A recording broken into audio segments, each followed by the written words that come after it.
जिस उद्देश्य से आप यहाँ आए हैं, इसका हम आंदोलन बहुत शुरू से कर रहे हैं। जमीन अधिग्रहण, खेती लायक जमीन किसी भी कीमत पर सरकार के हाथ में नहीं जाने दिया जाएगा। नमस्कार, मैं हूं आशिका पटेल और आप देख रहे हैं न्यूज फ्रेम। झारखंड की राजनीति और आदिवासी आंदोलनों के इतिहास में दिसोम गुरु शिबू सोरेन एक ऐसा नाम है जो केवल एक नेता नहीं बल्कि एक विचार, एक आंदोलन और एक जीवित परंपरा थे। इसी अगस्त महीने में झारखंड ने अपने इस महान सपूत को खो दिया, लेकिन उनकी लड़ाई, उनके विचार, उनका मूल मंत्र जल, जंगल, जमीन आज भी जिंदा है। शिबू सोरेन के आदिवासी समुदाय के जल, जंगल और जमीन को बचाने की लड़ाई के नारे ने आंदोलन बनाया। उनके संघर्षों ने झारखंड को अलग राज्य का दर्जा दिलाया। उन्होंने यह सिखाया कि जंगल केवल लकड़ी नहीं बल्कि संस्कृति है, जमीन केवल भूखंड नहीं बल्कि पहचान है और जल केवल संसाधन नहीं बल्कि जीवन है।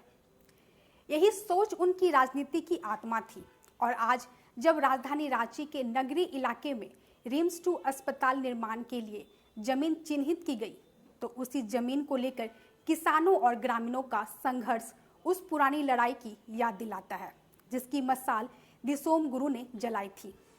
नगरी और आसपास के गांवों में रैयतों को जबरन खेती से रोका जा रहा है, कांटेदार तारों से घेराबंदी की जा रही है और ग्रामीणों की आवाज को अनसुना किया जा रहा है।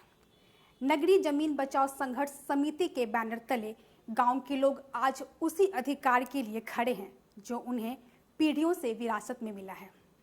उनका कहना है कि जिस जमीन का अधिग्रहण बरसों पहले हुआ, वहां निर्माण न होने के बाद जमीन पर उनका स्वाभाविक दावा है। सवाल यह है कि क्या बिना बातचीत किए, बिना सहमति, सिर्फ विकास के नाम पर उनकी जड़ों को काटा जा सकता है? यह विरोध केवल एक परियोजना का विरोध नहीं, यह उस पूरी सोच का विरोध है जिसमें आदिवासी आवाज को दबाया जाता है। शिबू सोरेन ने बार बार यह कहा था कि अगर हल नहीं जोतो तो जमीन कैसे बचेगी। यह केवल एक किसान का तर्क नहीं था, यह उस सांस्कृतिक अधिकार की अभिव्यक्ति थी जिसे आज भी आदिवासी समाज अपने अस्तित्व से जोड़कर देखता है। झारखंड की राजनीति में अब यह सवाल उठ रहा है, क्या दिसोम गुरु के दिखाए रास्ते से सत्ता भटक रही है? क्या आज की सरकारें आदिवासी समाज की पीड़ा को केवल वोट बैंक के चश्मे से देख रही है, या फिर क्या वे भूल रही है कि क्या यही भूमि आंदोलन कभी झारखंड के निर्माण की बुनियाद था?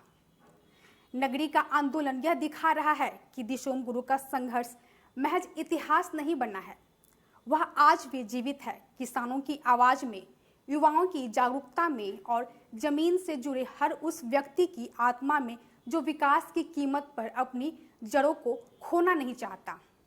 राज्य को यह समझना होगा कि आदिवासी केवल जमीन पर रहने वाले लोग नहीं हैं, वे उस जमीन के संरक्षक हैं और अगर जमीन को बिना उनकी सहमति छीना गया तो विकास नहीं टिकेगा। दिसोम गुरु शिबू सोरेन की विरासत आज भी एक मोड़ पर खड़ी है जहां राजनीति को यह तय करना होगा कि वह विकास के नाम पर किसे कुर्बान करेगी, लोगों के हक को या अपनी समझ को। सरकार कहती है कि नगरी की जमीन सरकार की है, आदिवासी कह रहे हैं जमीन उनकी है।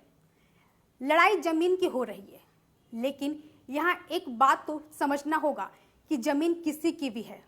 जमीन उपजाऊ है कि नहीं, जमीन खेती के लायक है कि नहीं।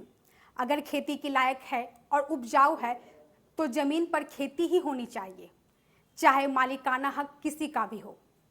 सरकार रिम्स 2 बनवाए या रिम्स 3 बनवाए, बंजर भूमि पर बनवाए, सरकार को ये जवाब देना चाहिए कि क्या नगरी की जमीन पर खेती होती है या नहीं। पहले बिहार में जमीन पर विवाद हुआ, फिर झारखंड बनने के बाद 2012 में जमीन पर विवाद हुआ, तो क्या 2025 में भी जमीन पर विवाद खड़ा होगा?